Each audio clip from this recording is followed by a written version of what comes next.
Hello, YouTube. Y'all already know who it is. This is one and only Damian Moody, also known as Casher and Mashy or Red Ron Hood. And I'm back again with another live video. And in today's live video, I will be continuing to read this book. It is titled Soulacoaster, The Diary of Me by R. Kelly. Um,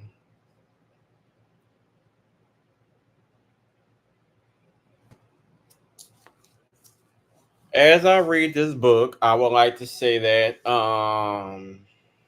at the end of the day, this is for music purposes only. I love music. I grew up listening to many artists, loving their music despite what they do in their personal careers and stuff like that. And I'm pretty sure a lot of people that may look at my YouTube videos and support my channel, y'all probably got y'all own opinions about this man. And if y'all want to listen to his music or not, maybe y'all used to, but stop supporting or whatever the case may be. Or whether if you're new to my channel and you just so happen to come across these videos of me reading this book. I do ask for y'all to keep y'all negative comments to yourself. At the end of the day, we already know what this man did. I done watched plenty of documentaries. I done did enough research. And like I said, at the end of the day, this is for music purposes only. Black History Month was just last month. I love to read. I'm a creative writing student, so it is what it is. I'm going to read this book regardless. Anywho, hold on.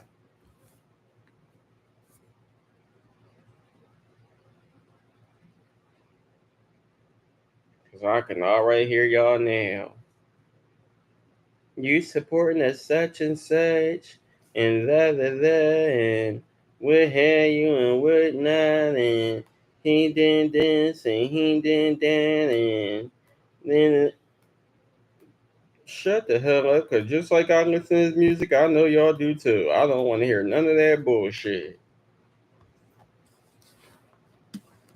Now, with that being said, this is called Soulacoaster, The Diary of Me by R. Kelly.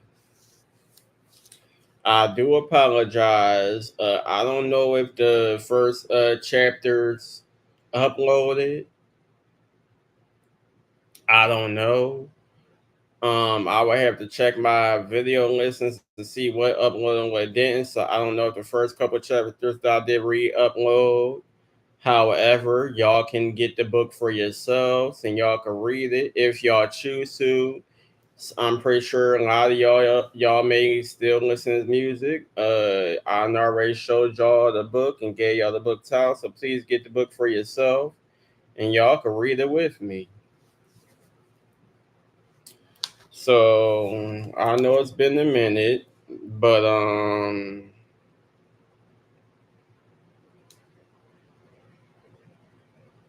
this book has been pretty controversial. So throughout the chapters, we spoke on how he lived, some of the crazy things that happened to him growing up. He spoke on getting essayed. I'm pretty sure everybody know what essay mean. He spoke on having to take pictures of people doing the do. What used to happen, like crazy things happening when his mother wasn't home. And him being on the code that no snitching, you have to face consequences and all of that. Like he speak on his relationship with his mom, his relationship with his brothers, and many other family members and people that lived in his household. He spoke on the death of one of his first love interests. A playmate he had, she was pushed in a river or a lake or something. That's a lot of different things he spoke on. So anyway, if y'all would like to hear me read the previous chapters or y'all missed on any of them, please feel free. I'm pretty sure the titles of when I read each chapter are on my YouTube channel. Once again, this book does have several pictures of R. Kelly throughout his career, family members, and more, but I will not show them. I will just be reading. If you would like to see the pictures that are in the book, please feel free to purchase the book. So the next chapter is called Devotion. One afternoon after school, I was walking home, glad to be out of the classroom, when I heard a song blasting from our front porch. It was Kung Fu Fighting. That song always make me happy. And seeing Mom and Lucius on the front porch drinking their Millers, I could see they were getting happy too. They were dancing and hugging like newlyweds, carrying on like they didn't have a care in the world. But when Lucius said something to Mom that she didn't like, but then Lucius said something to Mom that she didn't like, and suddenly things started to change. Didn't take much for things to change when Mom and Lucius were drinking. Now Mom was cursing out Lucius. Now Lucius was cursing her out. She said, I ain't gonna take that. He said, I ain't gonna take that. My mother ran in the house. He followed her. She screamed at him to get out of her kitchen. He said, screw you. My little heart started beating because I was scared that something bad was going to happen to her. But Joy and Kelly was straight up tough. The woman could take care of herself. She was out of the kitchen and back on the porch. Lucius close behind her. Get out of my face, Mom warned Lucius. Kung Fu Fight was playing over and over again. The record was stuck. I ain't going nowhere, bitch, yelled Lucius. She ran back in the house, and when she came out again, she was holding a heavy glass mug.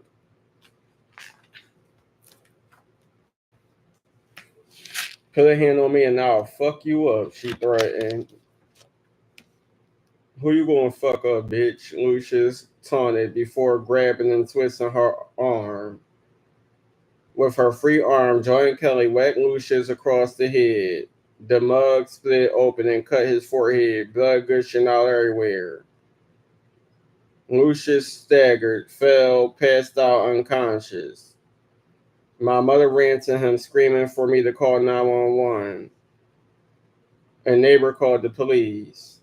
By the time the cops arrived, Lucius had come to. What happened, they asked. Lucius hesitated. I was shaking because I thought they'd take my mother to jail. Lucius looked at the cops and said, I drank too. What? I drank a few too many and fell down the stairs. That's all there is to it, asked the cops. That's all there is to it, said Lucius. That was the day I fell in love with Lucius.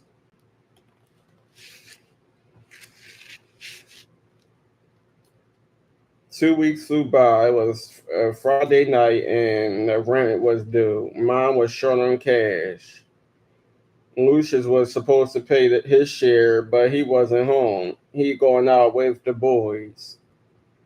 My mother convinced the landlord to give us another week. I was glad because I was tired of hopping from house to house every time our money was funny. We called the landlord the monster. Seemed like the monster was always on our tails. Saturday came and my mother was still looking for Lucius. She was boiling and mad. Sunday we went to church, and when we got back, Lucius was still a no-show. Mom was boiling even more. Monday evening he showed up. Where you been? She asked. Out. Any fool knows you been out. But out where? Don't matter. Said Lucius. You right, it don't matter as long as you got your rent money. I don't. What you mean I don't? Can't you understand English, woman? I don't means I don't. That ain't gonna cut it. Gonna have to. Give me your share of the rent. Can't take what I don't on got. Besides, I'm tired of talking. Lucius stormed out, but Joan Kelly wasn't letting him off that easy. She wanted her money. She reached for his wallet. He pushed her away. She snatched his what? She scratched his face with her fingernail. He kicked her, then ran out. Then ran out to his car. She ran after him. Lucius face what? Lucius got into his car and slammed the door, but my mother's dress got caught in the door. Lucius took off, dragging her down the street. Me and my brother Bruce chased the car, jumping onto it, beating on Lucius to stop. The car stopped. Mom was banged up and bruised. With all the screaming and carrying on, nobody had called the cops I mean, I'm sorry, somebody had called the cops who arrived soon after. My bad, y'all. Who hurt this woman? They wanted to know, looking at the black and blue marks up and down my mother's arms and legs. No one, she said. I just hurt myself. Cops looked over at Lucius. Sure you don't want to press charges? They asked. I'm sure, she said.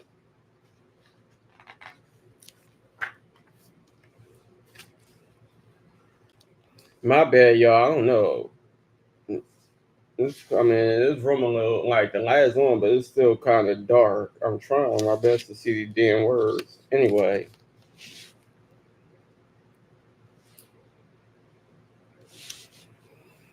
Mr. Blue. In one of the neighborhoods where we lived when I was a kid, there was a man named Mr. Blue. My mother always liked him because during the summer he put us in his car, drive us out to the country, and show us how to pick fruit. Mr. Blue bought us skateboards and bicycles. Mr. Blue was cool. On this particular morning, Mr. Blue came by, saw that I was by myself, and told me to come over to his place. I followed him over. When we got there, he said, help yourself to the watermelon in the fridge. The melon looked good, so I helped myself to some. Um, Before I carry on, for anyone that decides to hop in the live or whether y'all watches after it's uploaded, I will say this book is a bit controversial. It speaks on a lot of touching subjects, such as being assaulted in weird ways growing up as a child, and being forced to do some strange things as a child. It speaks on the line. I'm pretty sure y'all know exactly what I'm referring to. I'm sure a lot of you heard his music. You know, watch documentaries or did your own research, so I don't have to explain nothing more. If I like, y'all would just have to understand what I'm reading about as I read it. Anyway,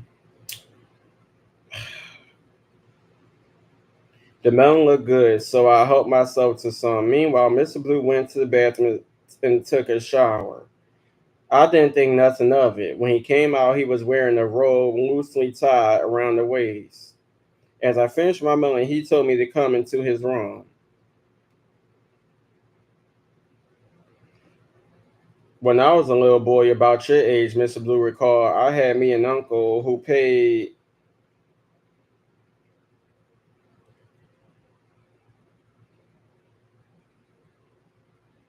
All right.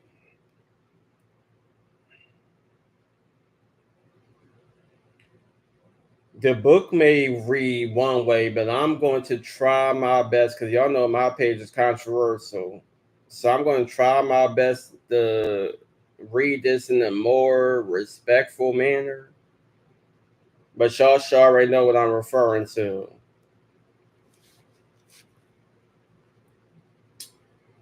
When I was a little boy, about your age, Mr. Blue recalled, I had me an uncle who paid me $1 to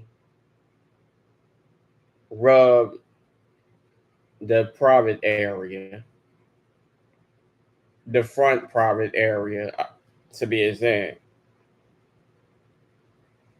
Shit, I take that money and buy me all kinds of candy.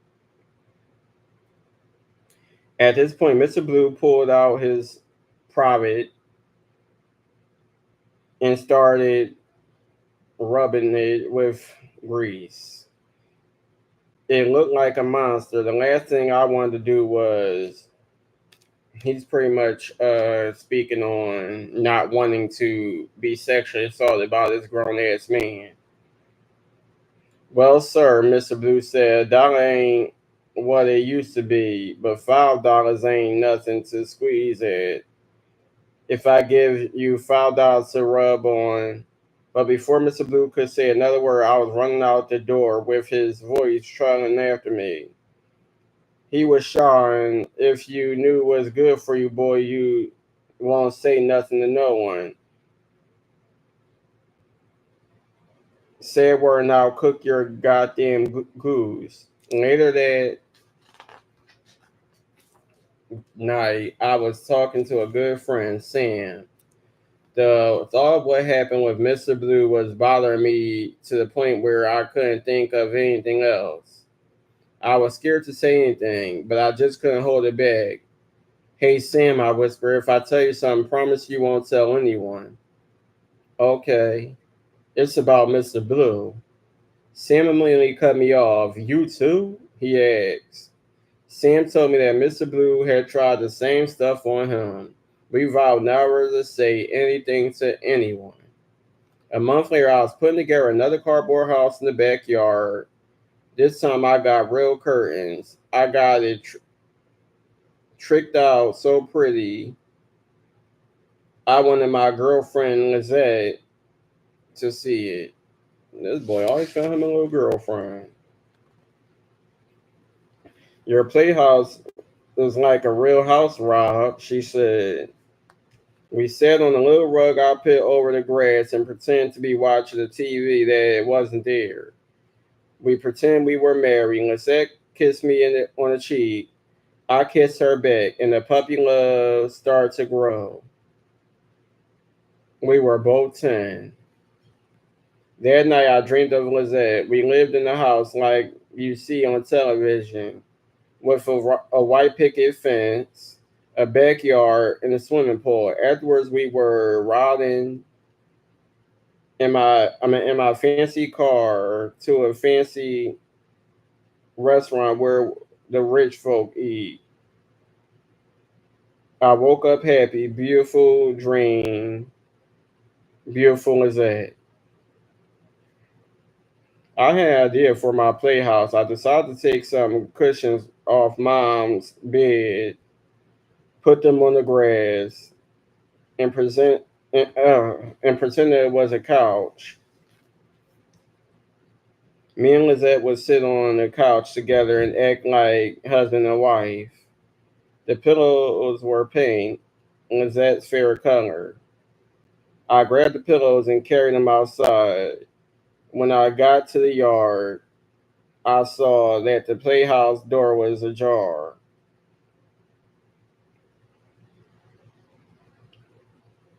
Even stranger, I heard Lizette laughter in playful voice. When I looked inside, I saw my friend Sam on top of Lizette, kissing her and trying to pull her pants down. Oh, Lordy. Get out of here, I screamed at Sam. Get away from my girl. But Sam wasn't budging. And neither was Lizette. I couldn't control my fury.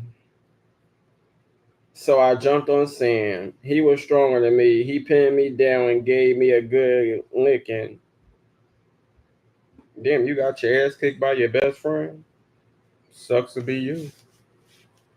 To retaliate, all I could do was scream at the top of my lungs. You told me not to tell anyone, but I'm telling everyone. I'm telling how Mr. Blue messed with you. You said it was a secret, but it ain't a secret no more because I'm yelling it out. Mr. Blue messed with Sam. Mr. Blue messed with Sam. My sister heard me screaming and told my mom, who was shocked. She didn't know about Mr. Blue. She called the cops, and they showed up at Mr. Blue's door. We never saw the man again. Damn.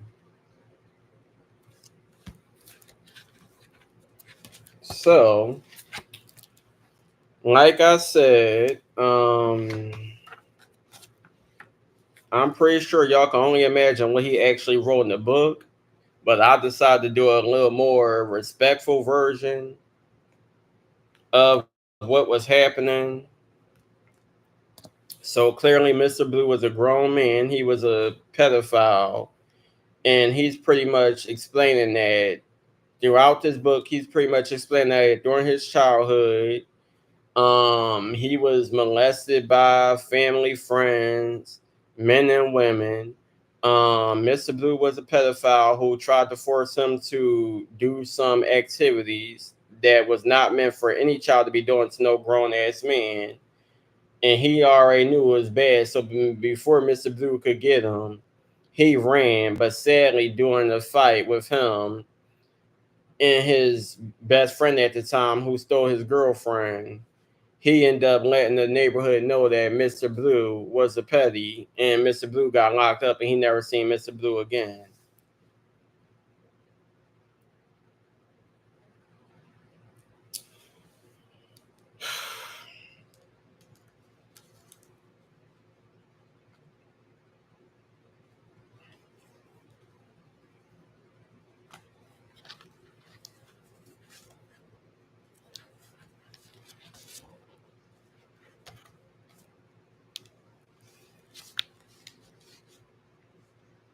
Please excuse me, y'all, because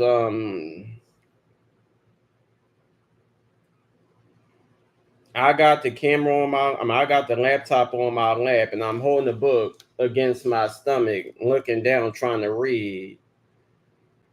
I mean, although the light is on, the room ain't bright enough, so I'm trying my best to read. And y'all know I be reading a little fast, trying to get over, and I be messing up. But anyway, please forgive me. Plus, I know a lot of y'all probably don't want to read no or hear me read no book about R. Kelly anyway.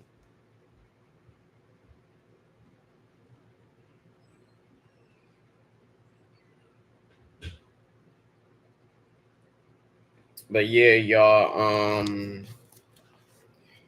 Pretty much he went through a lot. Although his mom was a church woman and she's a singer, and he loved his mom and had a good relationship with her and stuff like that. And he tried to have a good relationship with his brothers and many other family members. A lot of things went on. A lot of people had to stay at some of the houses he lived in.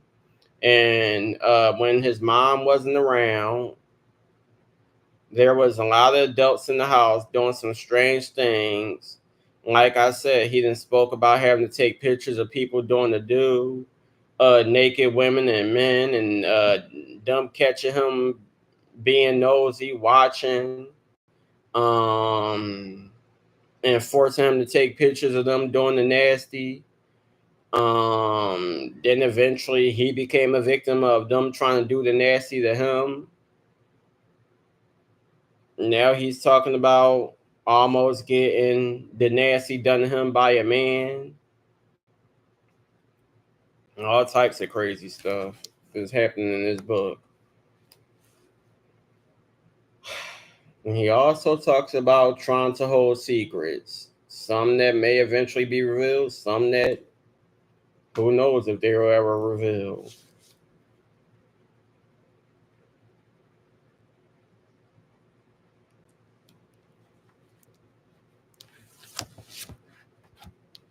The next chapter is called Jump Shot. There were times when I had to get out of my house. There was too much noise, screaming, arguing. There were too many people having sex, or pretty much doing the do, as I was saying earlier. A bike ride was a great escape. By the time I was 11 or 12 years old, I rode my Huffy bike all the way from 31st Street to the Sears Tower, at the time the tallest building in the world, on South Wacker Drive. When I got near, I looked up at the awesome skyscraper and think, what? Oh, when I got near, I had to look up at that awesome skyscraper and think it's going to fall on me. Crazy as it sounds, I'd get scared, but I wouldn't run. Rather than back away from that tower, I get closer.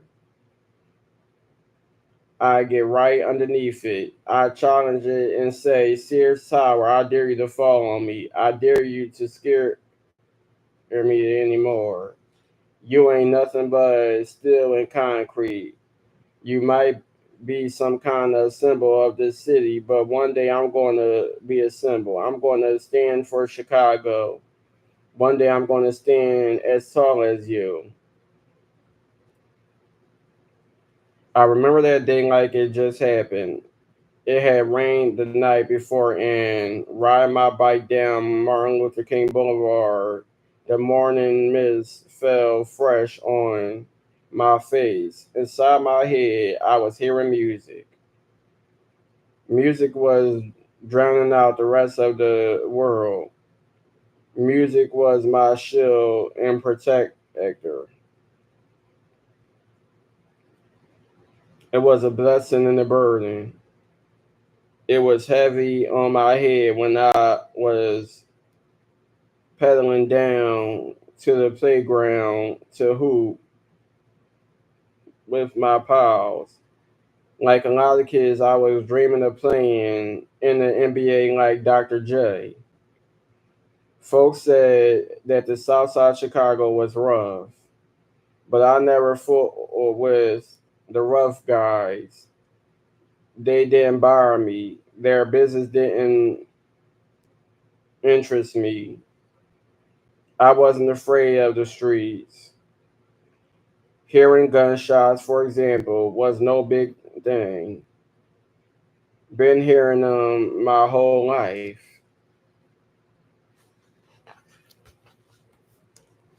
Hold on, I need a little. Hold on, hold on.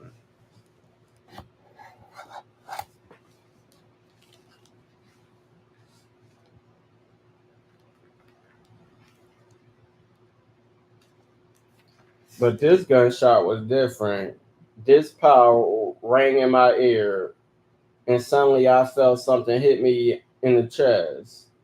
My head went woozy, and I couldn't control the bike.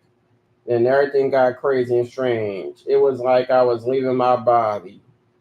In slow motion, I saw myself falling off the bike. My vision went blurry, and I saw people running towards me. Before long, my mother was running up on me, along with my sister and brothers. I heard them in an echo, saw them in the fog. Robert's been shot, my mother shouted.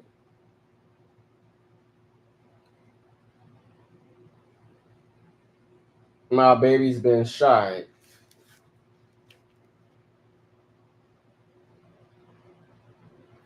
I'm sorry to pause, but he said he been shot in the chest. Where's the mark? I've seen plenty of shirtless pictures of R. Kelly, and I always wonder if he been shot. What was he shot with, and where's the mark? I'm just asking.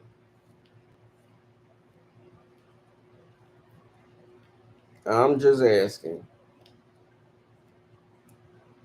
Where's the mark?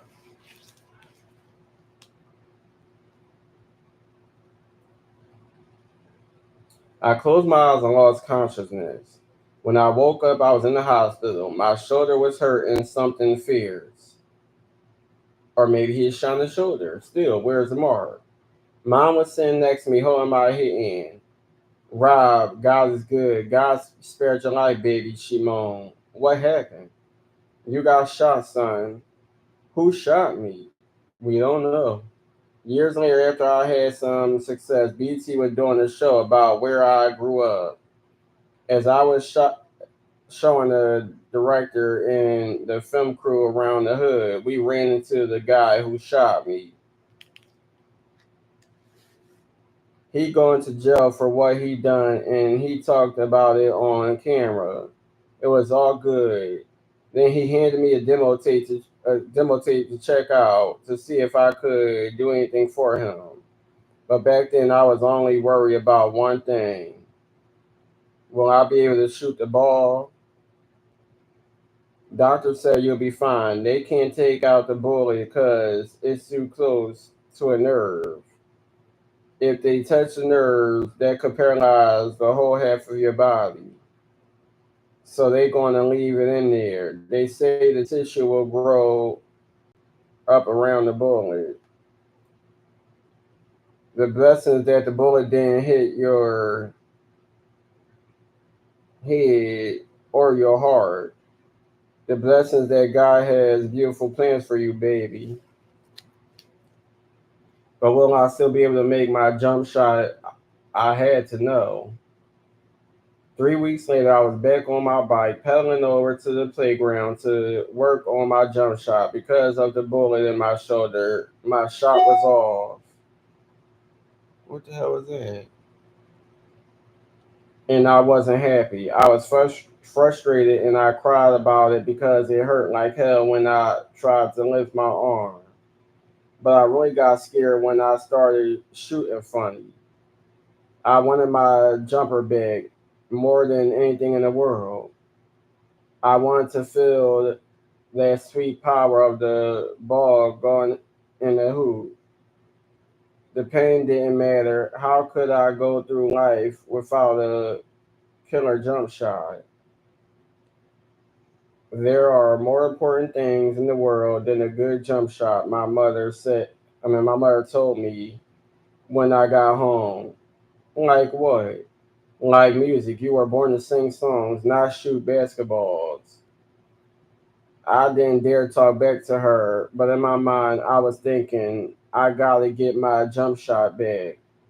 My jump shot was all I had. How else could I get out of the hood and take care of my mother?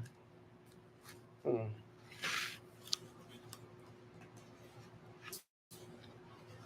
All right, so that is pretty much all the chapters I'm going to read today. I just wanted to do a little bit of reading tonight when it comes to this book. Um, Y'all, please like, comment, subscribe. I'll probably do some more reading tomorrow since I already did my assignment for today. We also have spring break coming up, so I'll probably have a few days of not really doing much of anything. So I'm going to try my best to get through this book. And once I get through this book, I'll probably read some other books because I got plenty of books. I appreciate everyone for watching. Until next time. In the words of Jerry Springer, take care of yourself and each other.